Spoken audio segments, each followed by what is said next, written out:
या विधान परिषदेवरती माझ्यापेक्षा अनेक श्रेष्ठ ज्येष्ठ अशी मंडळी असताना सुद्धा मला त्या पदावरती बसवलं त्याबद्दल मी माझ्या सगळ्या वरिष्ठांचे आभार मानतो. निवडून आलेला माणूस हा जनता म्हणते की आम्ही जनतेचे आमदार आहोत, बरोबर ना? तर मला दिलेल्या पक्षाने त्यामुळे पक्ष होतो तयार कार्यकर्ते, त्यामुळे आपण जसे इक्वेशन लावतो सायन्समध्ये तसं जर पक्षाने दिलेला आमदार पक्ष जनतेचा तर आमदार कोणाचा?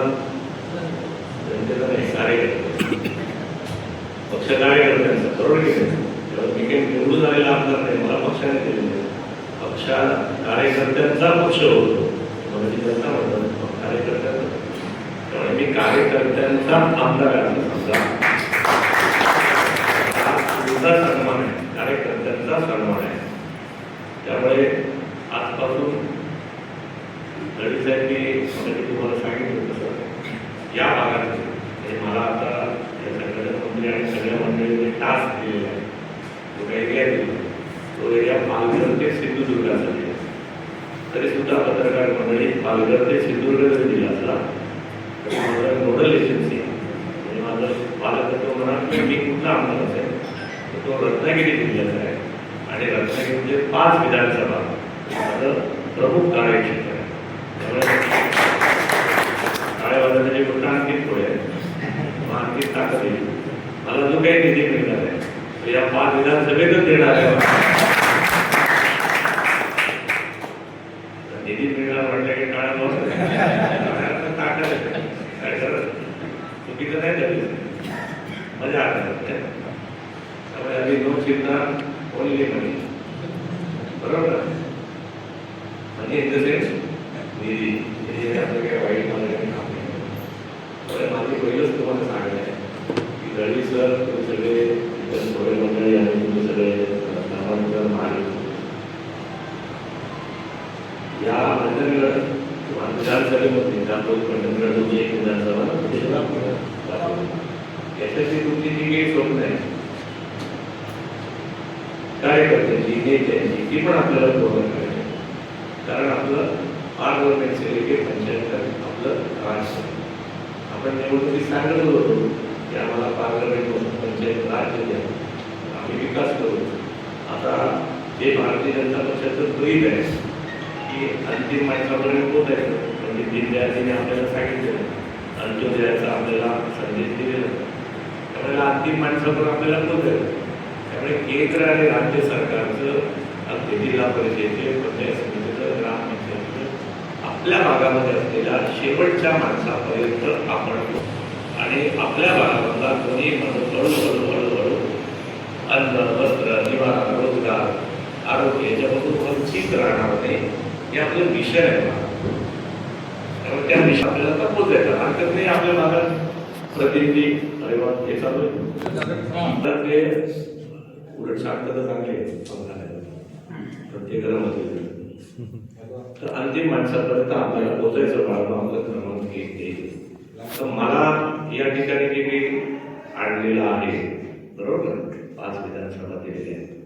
आज आपल्याकडे भारतीय जनता पक्षाकडे आपल्याकडे आमदार या भागात नाही, त्यामुळे साधारणतः थोडं सगळ्या सिस्टीम लावून जे काही प्रदेश काही निकष असतात म्हणतो त्या निकषामध्ये 90% निकष 10% नशीब असा हा प्रकार असतो राजकारणात. त्यामध्ये सगळ्याच गोष्टी काय आपण निकषात बसतात होत नाही. आपल्या कार्यकर्त्यांचं केलं कसं, त्यामुळे आपल्याला बदल मिळतात. त्यामुळे आता आपल्याला जे काम करायचं आहे त्या सगळ्या मंडळींनी सांगितलं, माझं कौतुक केलं, काही कौतुक करावं काही होत नाही. पण आता आपल्याला काम फोकस करायचं आहे, आपलं तालुका, आपली विधानसभा, आपलं गाव, त्या दृष्टीने आपल्याला जे काही करता येईल त्याचे पुढच्या 3 वर्षाचा रोडमॅप तयार करा. आपली जी काही स्वप्न आहे ती स्वप्न आपल्याला कशी पूर्ती करता येईल, त्याच्यामध्ये मायक्रो प्लॅनिंग कसं करते, मॅक्रो प्लॅनिंग कसं करते. तुम्ही तर पॉलिटिक पीपल आहे, त्यामुळे आपली छोटी स्वप्न काय, मोठी ध्येय काय, नियोजन करा. फार सुंदर आहे. सरकार आहे ना आपलं राबवून घेत आलं.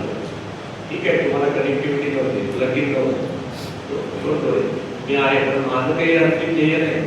आमचं अंतिम ध्येय आहे की त्याच्या भागामध्ये लोकप्रतिनिधी वाढणं.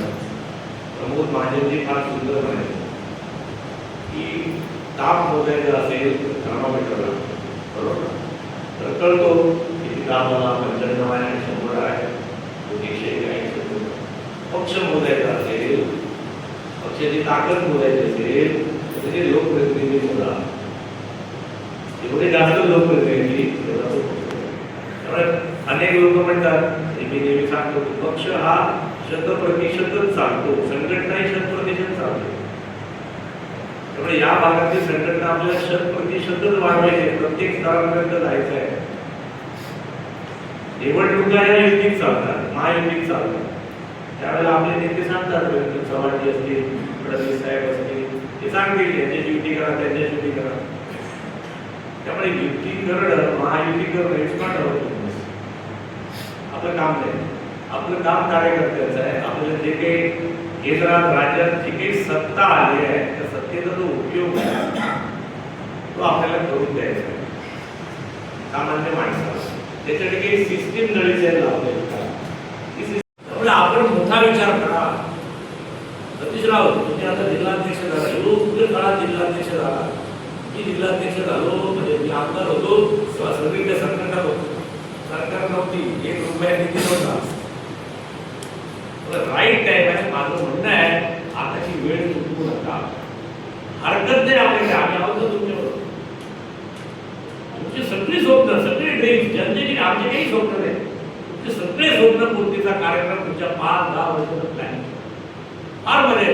तिथे राधापुरात जायचो, राधापुरात काही संघटन नाही, काही काम नाही. मी गेलो तिथे बघितलं ते राधापूरचे वखार बघा. आपल्याला आपण जर डोळसपणे बघितलं ना, आपल्याला खूप छोट्या छोट्या गोष्टी. तिथे राधापूरच्या वखारीत गेलो होतो. कुठे मी लंडनला गेलो होतो. लंडनमध्ये ईस्ट इंडिया कंपनीचं ऑफिस आहे.